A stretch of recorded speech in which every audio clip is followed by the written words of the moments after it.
অকমান ফোন হৈছে বাকী বিষয়াৰ বাহন চৰাইদেউৰ টেঙা পুখুৰীৰ সমীপত বৰষাৰাণী বিষয়াৰ বাহন দুৰ্ঘটনাগ্ৰস্ত হৈছে আৰু বাহনখনত আছিল অভিনেত্ৰী বৰষাৰাণী বিষয়াৰ লগতে স্বামী ভাস্কৰ বৰুৱা।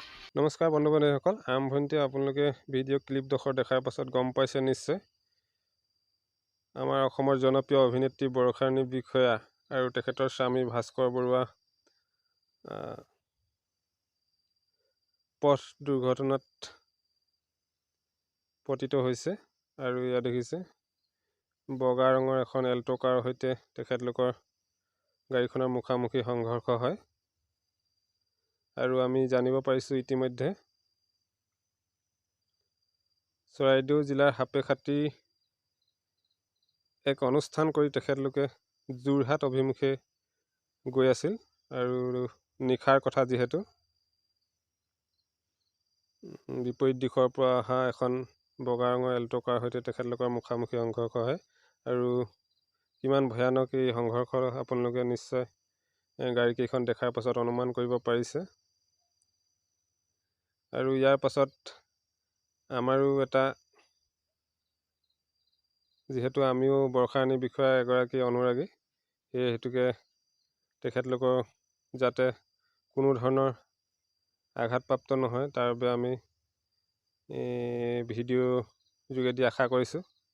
আৰু এটা কথা ছ'চিয়েল মিডিয়াত এতিয়া ওলাই আছে যে এই ব্যক্তিকেইজন দেখিছে বগা ৰঙৰ এল্টোখনৰ যাত্ৰী, তেখেতলোকে অভিযোগ কৰিছে যে বৰষাৰাণী বিষয়া আৰু ভাস্কৰ বৰুৱাই এক্সিডেণ্ট কৰাৰ পাছত তেখেতলোকৰ কোনো ধৰণৰ খা খবৰ লোৱা নাই আৰু তেওঁলোক পলাই গৈছে বুলি। আমি ইতিমধ্যে সকলোৱে জানো বৰষাৰাণী বিষয়া এগৰাকী স্পষ্টবাদী আৰু অসমৰ সকলোৰে মৰমৰ জনপ্ৰিয় অভিনেত্ৰী। আৰু হয়তো সেই সময়ত কি হৈছিল ক'ব নোৱাৰোঁ, কিন্তু আমি অনুৰাগী হিচাপে এটাই বিচাৰোঁ যাতে বৰষাৰাণী বিষয়াই এনেকুৱা এটা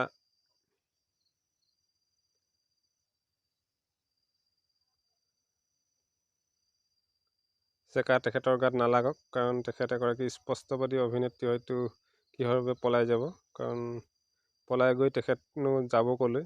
তেখেত যিহেতু অসমৰ এগৰাকী জনপ্ৰিয় অভিনেত্ৰী আৰু সকলোৱে ভাল পায়, সেয়ে এনেকুৱা এটা যাতে বদনাম বৰষাৰাণী বিষয়াৰ ক্ষেত্ৰত নহওক সেইটোৱে ভিডিঅ'ত আশা কৰিছোঁ। এয়া দেখিছে বগা ৰঙৰ এল্টো কাৰখন আৰু এইখন বৰষাৰাণী বিষয়াহঁতৰ গাড়ীখন।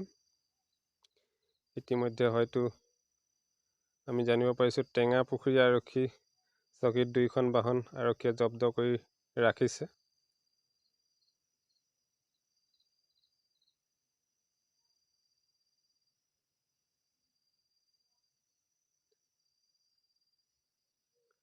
আৰু বৰষাৰাণীৰ মুখেৰে বৰ্তমান কি অৱস্থাত আছে তেখেতলোক জানো, আহকচোন বাৰু। আচ্ছা আচ্ছা, গাড়ীখন যোৰহাটৰ পৰা গুৱাহাটী আহি আছিলা নে যোৰহাটলৈ গৈ আছিলা? নহয়, সাপেখাতি পৰা যোৰহাট গৈ আছিলোঁ। সাপেখাতিত কালি প্ৰগ্ৰেম এটা আছিলে। তাৰপিছত একো হেৰি নাই, সাপেখাতি কমিটিখনক খবৰ দিলোঁ, তেওঁলোকে আমাক লৈ আহিলেগৈ আৰু ৰাতি।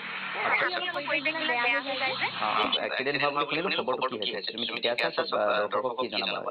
লাগিছিল যিখিনি অনুৰাগী আছে তেওঁলোকে বিচাৰিছে। নালাগে, মই নিউজটো বজাৰ লগে লগে যিখিনি ফোন কল পাইছোঁ বা মানুহৰ ৰাইজৰ পাইছোঁ, সকলোৰে আশীৰ্বাদত আমি ঠিকে আছোঁ। কাৰো একো আমাৰ শাৰীৰিক একো আঘাতপ্ৰাপ্ত হোৱা নাই। গাড়ীখন অকণমান ফোন হৈছে, বাকী ইমান চিন্তা কৰিবলগীয়া একোৱেই নাই। ঠিক আছে। ক'ৰ পৰা ক'লৈ আহি থাকোঁতে হৈছিলে? ৰাতি হৈছিলে চাগে? এটা অনুষ্ঠান আছিলে, হয় হয় হয়, সাপেখাতিত এটা অনুষ্ঠান আছিলে। আমি হেৰিলৈ গৈ আছিলোঁ, ঘৰলৈ গৈছিলোঁ যোৰহাটলৈ। হয়। অ'কে, ঠিকে আছে তেনেহ'লে।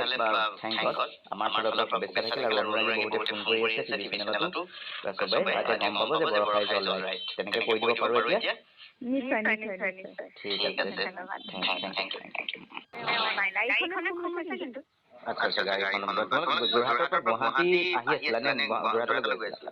নহয়, সাপেখাতিৰ পৰা যোৰহাট গৈ আছিলোঁ। সাপেখাতিত কালি প্ৰগ্ৰেম এটা আছিলে। তাৰপিছত একো হেৰি নাই, সাপেখাতি কমিটিখনক খবৰ দিলোঁ, তেওঁলোকে আমাক লৈ আহিলেগৈ আৰু ৰাতি। আমি আকৌ পৰিৱেশবিলাক বেয়া হৈ যায় যে। এক্সিডেণ্ট হোৱা বুলি শুনিলোঁ, খবৰটো কি হৈছে? তুমি ঠিকে আছা? দৰ্শকক কি জনাবা? লাগিছিল যিখিনি অনুৰাগী আছে তেওঁলোকে বিচাৰিছে। নালাগে, মই নিউজটো বজাৰ লগে লগে যিখিনি ফোন কল পাইছোঁ বা মানুহৰ ৰাইজৰ পাইছোঁ, সকলোৰে আশীৰ্বাদত আমি ঠিকে আছোঁ। কাৰো একো আমাৰ শাৰীৰিক একো আঘাতপ্ৰাপ্ত হোৱা নাই। গাড়ীখন অকণমান ফোন হৈছে, বাকী ইমান চিন্তা কৰিবলগীয়া একোৱেই নাই।